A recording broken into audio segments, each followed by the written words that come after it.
As much as people throw stones at Nick Saban's NFL coaching career, as much as people like to say, "Oh, Nick Saban flamed out. He didn't work in the league. He was a bust. He didn't win. He was trash. He sucked. He didn't do a thing in the NFL."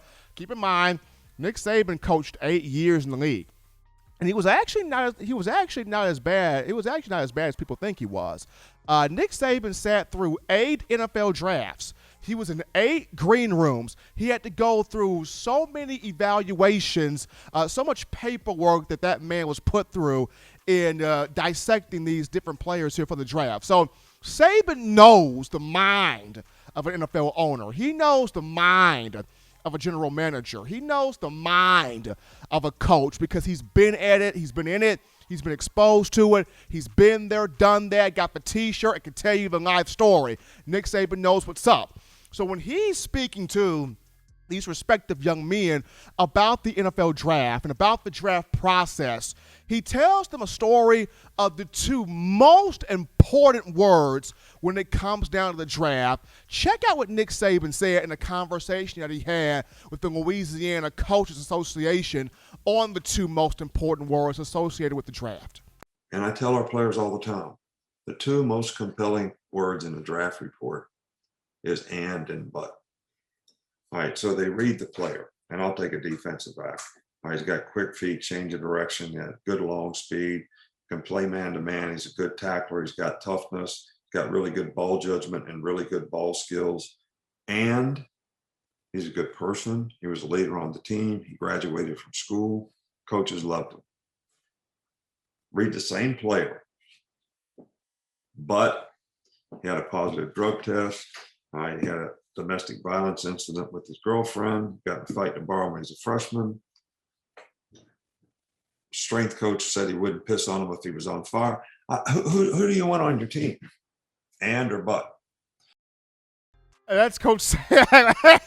That last one was hilarious, but that's Coach Saban just talking about the 2 most important words in the NFL draft evaluation. So I'm going to react to this because I agree with him. And it's not just in football, that's in life.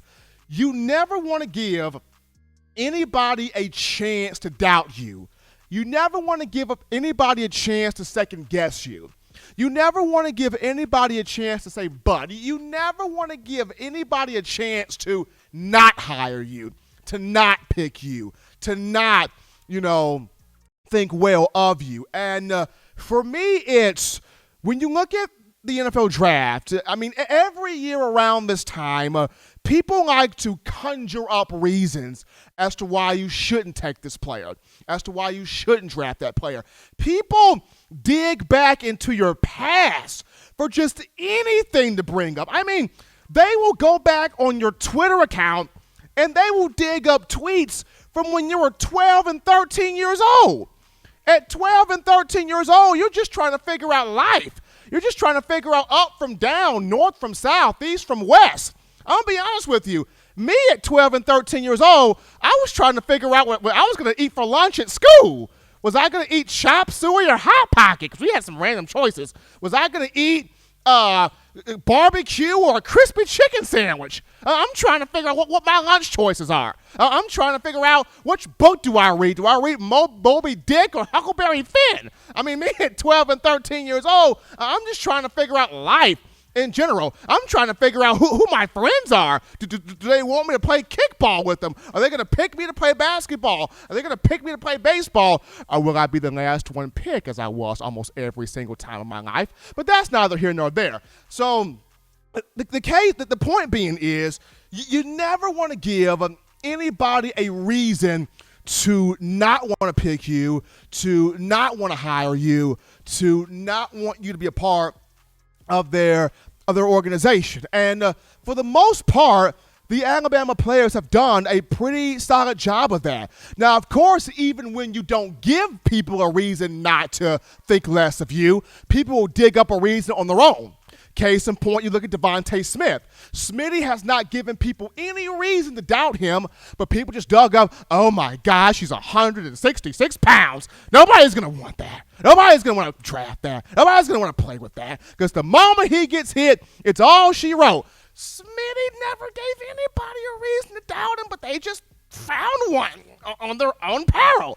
And once again, I've said this before, if you pass up on Smitty, you pass on him at your own risk, at your own peril. It's the same thing with Landon Dickerson. Landon Dickerson has not given anybody a reason to doubt him. But I remember I was surfing through social media a couple days ago, and I see where two anonymous NFL draft scouts, they come up with, well, Dickerson's not a great athlete. He was on the ground all the time as an offensive lineman. I really don't like his technique. I don't like this or that about him. He has no talent. He's just a guy. And I'm like, where did this foolishness come from? Did you not watch the season? Did you not watch the games? Did you not watch how he perfectly executed 5 cartwheels at Alabama's Pro Day? I mean, did you not watch how he just manhandled opposing defensive linemen every game he played in? I mean, the reason why he was on the ground, he's a road grader. He has to block the defensive people. I mean, he sustained a slight injury there against Florida in the SEC championship game, but what are you basing your thesis, what are you basing your information on? That's what I want to know. I mean, I understand sometimes it can be a slow news day, but to put out sort of like fake news like this, like, where are you getting it here? Like, where are you getting it here with this information? But I agree with Coach Saban. You never want to give people a reason to feel like they're not making the right choice in hiring you. They're not making the right choice in drafting you. They're not making the right choice in presenting you to be the face of the franchise, because everybody wants a reason to not pick you. Everybody wants a reason to not draft you. Everybody wants a reason to not take you, to not look at you, to not, make you a priority. It's just like in relationships. I mean, girls want the reason, why should I not date this guy? Is it because of how he look?